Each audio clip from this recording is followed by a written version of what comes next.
Category का आपको बहुत ही ज्यादा बेनिफिट मिलता है। आप SC ST या OBC NCL या EWS कैटेगरी से है तो आपको 1 लाख से ऊपर लगभग 2 लाख पे, 2.5 लाख पे, 3 लाख रैंक तक भी सेम कॉलेज आपको मिल जाएगा जो कॉलेज जनरल कैटेगरी वालों को 1 लाख रैंक पे मिल रहा है। ठीक है, अगर आप कैटेगरी सर्टिफिकेट नहीं देते V2 एकेडमी में आप सभी का बहुत बहुत स्वागत है। आज का ये वीडियो आप सभी बच्चों के लिए बहुत इंपॉर्टेंट होगा जो कि JEE मेन 2024 के एग्जामिनेशन में अपीयर होने वाले हैं।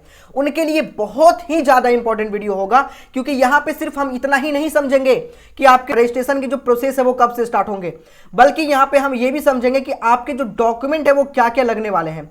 सबसे इंपॉर्टेंट चीजें निकलकर सामने आता है कि डॉक्यूमेंट क्या क्या लगेगा JEE मेन के रजिस्ट्रेशन के टाइम पे। इंपॉर्टेंट क्यों है? क्योंकि आपको जब रजिस्ट्रेशन स्टार्ट होगा ना तो उसके बाद सिर्फ और सिर्फ 1 महीने का टाइम मिलेगा और उस 1 महीने के अंदर आपको कंप्लीट प्रोसेस करना पड़ता है। और अगर आपका डॉक्यूमेंट ही रेडी नहीं है तो आने वाले टाइम में आपको काफी ज्यादा प्रॉब्लम का सामना करना पड़ सकता है। सो आज के इस वीडियो में जो जो डॉक्यूमेंट मैं बताने वाला हूं वो बिल्कुल रेडी करके रखिएगा क्योंकि जैसे ही आपके रजिस्ट्रेशन प्रोसेस स्टार्ट होते हैं तो ये सारे डॉक्यूमेंट का आपको यूज पड़ेगा। ठीक है, देखो यहां पे 2 चीजें निकलकर सामने आती है। पहला नंबर पे जो चीज निकलकर सामने आता है, देखो एक डॉक्यूमेंट आपके होता है रजिस्ट्रेशन के टाइम पे यूज होता है। ठीक है, यानी कि जब आपने JEE मेन एग्जामिनेशन के लिए एप्लीकेशन फॉर्म फिल कर रहे तब, और एक डॉक्यूमेंट आपका यूज होता है जोसा काउंसलिंग के टाइम पे जहां पे ज्यादा डॉक्यूमेंट लगता है। जोसा काउंसलिंग यानी कि एडमिशन के टाइम पे जब आप JEE मेन एग्जामिनेशन दे देंगे, फिर जब एडवांस हो जाएगा, फिर काउंसलिंग स्टार्ट होगा तो उस समय जो डॉक्यूमेंट लगते हैं वो अलग डॉक्यूमेंट लगेंगे। कौन कौन से लगेंगे वो बाद में बात करेंगे, लेकिन अभी हम बात करेंगे कि रजिस्ट्रेशन जो आपके होंगे पहले वो कौन कौन से डॉक्यूमेंट लगेंगे। ठीक है, तो आपके वो वाली बात कर लेते हैं। लेकिन उससे पहले आप सभी से एक प्यारा सा रिक्वेस्ट करेंगे कि सभी बच्चे जितने भी इस वीडियो को देख रहे होंगे सभी सब्सक्राइब करके बेल आइकन दबा लीजिएगा क्योंकि यहां पे आप सभी को रजिस्ट्रेशन प्रोसेस से लेकर के आपके टिल एडमिशन तक, यानी कि आपके दोनों अटेम्प्ट हो जाएंगे, एडवांस हो जाएंगे, फिर उसके एडमिशन स्टार्ट हो जाएंगे, इवन काउंसलिंग में भी आपको मदद करते हैं। सो सभी लोग सब्सक्राइब करके बेल आइकन दबा लीजिएगा। नीचे बटन आपको दिख रहा होगा क्योंकि यह चैनल V2 एकेडमी आप सभी बच्चों के लिए बहुत इंपॉर्टेंट है, यानी कि JEE मेन वाले बच्चों के लिए V2 एकेडमी शुरू से लेकर के अंत तक कंप्लीट हेल्प करती है। देखो सबसे पहले हम बात करते हैं कि आपके रजिस्ट्रेशन जो प्रोसेस है वो कब से कब तक चलेंगे। हम उसके लिए अब लेकर चलेंगे 2023 के बारे में। 2023 का क्यों ले रहे हैं? क्योंकि इसके पीछे रीजन है। रीजन ये है कि जो आपके डेट 2024 का आया है वो सिमिलर 2023 का है, लेकिन उस समय एक चीज हुआ था कि रजिस्ट्रेशन थोड़ा सा डिले स्टार्ट हुआ था। तो इस बार आप कह सकते हैं कि लगभग आपका जो रजिस्ट्रेशन है पिछले बार 15 दिसंबर 2023 को स्टार्ट हुआ था और 12 जनवरी 2023 तक चला था। कम टाइम मिला था क्योंकि इस बार बहुत जल्दी जल्दी एग्जामिनेशन करवाना पड़ा था। कुछ रीजन था कि भाई बिल्कुल डेट ही नहीं आ रही थी और सडनली आया तो कम टाइम मिला था। लेकिन इस बार आपको लगभग जो टाइम मिलने वाला है वो लगभग 40 से लेकर के 45 दिन का टाइम तो भाई कम से कम मिलेगा ही मिलेगा। और अगर हम बात करें रजिस्ट्रेशन के बारे में तो नवंबर के एंड को आप मानकर चल सकते हैं। ठीक है, यानी कि जो आपके रजिस्ट्रेशन डेट होंगे वो नवंबर के एंड तक स्टार्ट होने की पूरी पॉसिबिलिटी है। आगे डॉक्यूमेंट के बारे में बात करेंगे कि कौन कौन से डॉक्यूमेंट आपको लगने वाले हैं और सारे डॉक्यूमेंट का एक एक करके हम साइज देखेंगे, बैकग्राउंड देखेंगे, इवन हर कुछ डिस्कस करेंगे।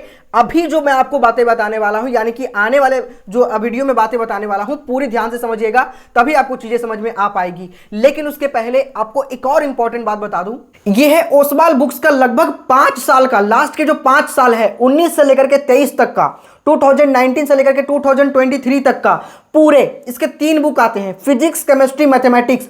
इसमें कंप्लीट आपको दिया गया है। साथ में इतना ही नहीं, यानी कि आप कह सकते हैं कि 19 से लेकर के 23 तक का कंप्लीट आपको प्रीवियस ईयर क्वेश्चन मिल जाएगा, क्वेश्चन बैंक मिल जाएगा और chapter wise and topic wise, chapter wise भी आप फाइंड कर सकते हैं। मान के चले कोई चैप्टर आप पढ़ रहे हैं तो यहां पे जाकर के आप देख सकते हैं। इसका लिंक मैं डिस्क्रिप्शन में डाल दूंगा। ये बुक मुझे बहुत ही अच्छा लगा। ठीक है, मैंने इसे देखा और भाई इसके अंदर बीच बीच में डायग्राम भी हैं, चैप्टर वाइज फॉर्मूलाज, आंसर की डायग्राम भी कई सारे यहां पे समझाए गए होते हैं आपको।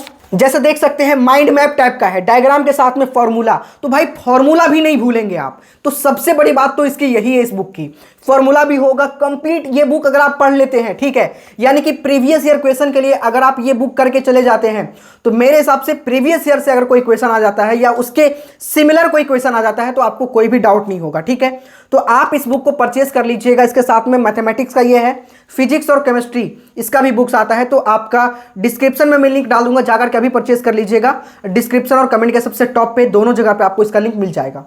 देखो, रिक्वायर्ड डॉक्यूमेंट के बारे में यदि हम बात करें तो सबसे पहला तो आपका स्कैन्ड फोटो लगेगा, ठीक है। फोटो स्कैन में कौन सा कैसा लगेगा वो आगे बात करेंगे। स्कैन्ड सिग्नेचर, आइडेंटिटी प्रूफ में क्या क्या लगेगा, कौन कौन सा आइडेंटिटी प्रूफ के अंदर आता है वो बात करेंगे।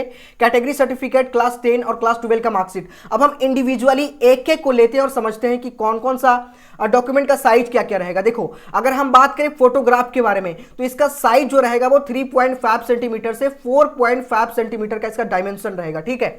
साइज अगर आप ये नहीं डालेंगे तो उस समय जब आप रजिस्ट्रेशन करेंगे ना तो आपको एरर आ जाएगा जब आप फोटो अपलोड करेंगे। तो ये साइज कहां चेंज होता है, तो साइज एडोब फोटोशॉप में चेंज होता है। और जिस साइबर कैफे से आप करवाएंगे या घर पे भी करेंगे तो आप एडोब फोटोशॉप से जाकर के कर सकते हैं। इसका स्क्रीनशॉट मार करके आप रख लीजिएगा, ठीक है। वहीं जेपीजी और जेपीईजी आपको पता है कि जो इमेज का जो फॉर्मेट होता है वो रहेगा। और 10 KB से लेकर के 200 KB तक का जो है साइज रहेगा। इसके बीच में लाई करना चाहिए, ज्यादा रहेगा तब भी नहीं लेगा और कम रहेगा तब भी नहीं लेगा। और बैकग्राउंड जो होगा भाई व्हाइट बैकग्राउंड में होगा, ठीक है। और एक चीज और, यहां पे देखो रीसेंट फोटोग्राफ, अगर आप फोटो के नीचे डेट लिखवा लेते हैं तो ज्यादा सही रहेगा, ठीक है। फोटो के नीचे यहां पे डेट लिखवा लीजिएगा कि और रिसेंट लगभग 15 दिन 20 दिन पहले का फोटो रहे, कोई दिक्कत नहीं है, ठीक है। और फोटो के नीचे अपना डेट लिखवा लीजिएगा। अगला बात आता है सिग्नेचर के बारे में। सिग्नेचर के बारे में यदि हम बात करें तो इसका डायमेंशन देख सकते हैं 3.5 सेंटीमीटर से लेकर के 1.3 सेंटीमीटर जेपीईजी फॉर्मेट में चाहिए। और 4 KB से लेकर के 30 KB के बीच में लाई करना चाहिए। और व्हाइट बैकग्राउंड इसमें भी, यानी आपको पता है कि इस तरीके का होना चाहिए, ठीक है। ऐसा नहीं कि ब्लैक पेज पे व्हाइट साइन कर दे, ऐसा नहीं। व्हाइट पेज पे ब्लैक कलर से या ब्लू कलर से, मेरे हिसाब से ब्लैक से करें तो ज्यादा सही रहेगा, ठीक है। अगला देखो, आइडेंटिटी प्रूफ में क्या क्या डॉक्यूमेंट होता है। आइडेंटिटी प्रूफ में सबसे पहला आधार कार्ड दे सकते हैं, पैन कार्ड, मतलब कोई भी एक, आपके पास कोई एक होना चाहिए जिसके अंदर फोटो भी हो, डिटेल भी आपके लिखे हो। School ID, voter ID, passport, ration with photograph, bank passbook with photograph या ड्राइविंग लाइसेंस। जिनके पास आधार कार्ड नहीं है, हालांकि मैं मान के चलता हूं कि आप में से सभी बच्चों के पास आधार कार्ड होगा। पैन कार्ड कुछ कुछ बच्चों के पास हो सकता है, स्कूल आईडी सभी बच्चों के पास होगा और ये बैंक पासबुक सभी बच्चों के पास होगा। तो इनमें से कोई एक डॉक्यूमेंट अगर आपके पास है तो आप उसका यूज करके आप रजिस्ट्रेशन के टाइम पे दे सकते हैं। बाकी कोई भी डाउट अगर आपको बचता है ना तो कमेंट सेक्शन में कमेंट करिएगा। अगला सबसे इंपॉर्टेंट बात निकलकर सामने आता है भैया, कैटेगरी सर्टिफिकेट। कैटेगरी का आपको बहुत ही ज्यादा बेनिफिट मिलता है। कैसे? जैसे अगर किसी बच्चों को 1 लाख रैंक पे अगर मिल रहा कोई कॉलेज, तो अगर आप SC ST या OBC NCL या EWS कैटेगरी से हैं तो आपको 1 लाख से ऊपर लगभग 2 लाख पे, 2.5 लाख पे, 3 लाख रैंक तक भी सेम कॉलेज आपको मिल जाएगा जो कॉलेज जनरल कैटेगरी वालों को 1 लाख रैंक पे मिल रहा है, ठीक है। तो ये आपके लिए बहुत इंपॉर्टेंट होगा। अगर आप कैटेगरी सर्टिफिकेट नहीं देते हैं तो कैटेगरी सर्टिफिकेट कब का चाहिए? कैटेगरी सर्टिफिकेट लास्ट 1 ईयर का चाहिए, ठीक है ना। यानी कि 1 अप्रैल 2023 के बाद का, यानी कि अब आने वाले टाइम में, यानी अभी भी बनवा करके रख लीजिए कैटेगरी सर्टिफिकेट, जिससे कि आपको बहुत फायदा होगा। और जोसा काउंसलिंग के टाइम पे 1 अप्रैल 2024 के बाद का चाहिए। जोसा के टाइम पे, मैं अभी की बात नहीं कर रहा हूं। रजिस्ट्रेशन वाला अभी आप बनवा सकते हैं, आपके पास अभी इनफ टाइम है रजिस्ट्रेशन स्टार्ट होने के टाइम पे। आपको पता है कि EWS कैटेगरी के लिए 10% सीटें हर एक कॉलेज के लिए रिजर्व होता है, सीट रिजर्व होता है। 27% OBC NCL के लिए होता है, SC कैटेगरी के लिए 15% और ST कैटेगरी के लिए 7.5% सीटें जो होती है वो रिजर्व होती है। इस वजह से आप डॉक्यूमेंट बनवा करके रख लीजिए। बहुत सारे बच्चे एंड टाइम पे कहते हैं भैया डॉक्यूमेंट ही नहीं है और इसलिए वो जनरल में काउंट हो जाते हैं, इसलिए उनको जो है रिजर्वेशन का बेनिफिट नहीं मिल पाता है। तो अगला बात करते हैं कि आप, मैंने बताया कि EWS या OBC NCL सर्टिफिकेट का आपका चाहिए 1 अप्रैल 2023 के बाद का चाहिए। और वहीं साइज क्या रहेगा अपलोडिंग का, तो 50 KB से लेकर के 300 KB तक का डॉक्यूमेंट आपको अपलोड करना पड़ेगा। बाकी अगर हम बात करें मार्कशीट को लेकर, तो कई सारे बच्चों को यह डाउट होता है कि भैया मैं अपियरिंग हूं, अभी एग्जामिनेशन में 2024 में देने वाला हूं, तो मुझे क्या अपलोड करना है। तो आपके स्कूल का कोई ID जरूर होगा, ठीक है। रजिस्ट्रेशन अभी स्टार्ट होगा, अभी आपका एडमिट कार्ड नहीं आएगा, नवंबर तक एडमिट कार्ड नहीं आ सकता, तो उस समय तक आप स्कूल का कोई ID प्रूफ जो है वो दे सकते हैं, ठीक है।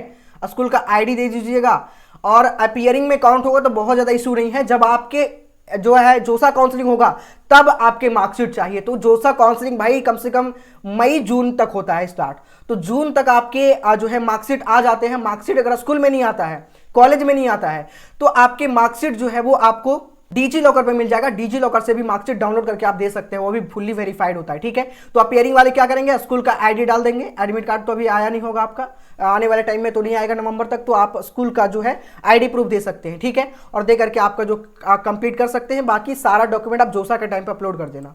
तो यह वीडियो से मुझे ऐसा लगता है कि आपको बहुत ही ज्यादा हेल्प मिली होगी। सो आप सभी लोग जितने भी वीडियो को देख रहे होंगे, सब्सक्राइब करके बेल आइकन दबा लीजिएगा। यहां पे आपको इवन रजिस्ट्रेशन प्रोसेस से लेकर के एडमिशन तक कंप्लीट सपोर्ट आपको प्रोवाइड किया जाएगा।